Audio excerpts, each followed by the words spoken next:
There's a time in any sewing project where I wish I had an extra hand. Or 2. Or 10. This is where pattern weights come in. In a pinch, any object within reach will do, but ever since I made these triangular weights, I've never looked back. So let me show you how I made them. The pattern is just a triangle. I want my weights to have edges of 6 centimeters, which means that each of the sides needs to be twice that.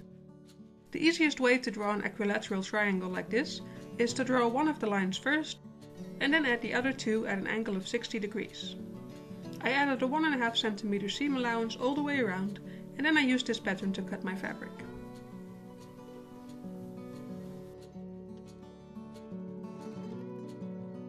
With all the pieces cut, I folded the fabric in half along one of the triangle sides and I sewed it closed.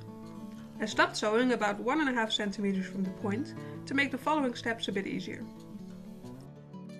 I folded the fabric along one of the other triangle sides and sewed that closed as well.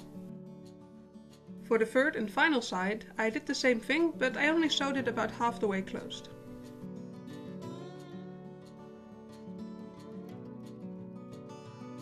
I removed some of the bulk around the point. Then I turned them right side out.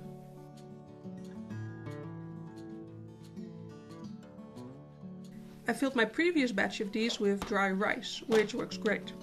But since I have a small amount of poly filling beads laying around for another project, I might as well use those this time.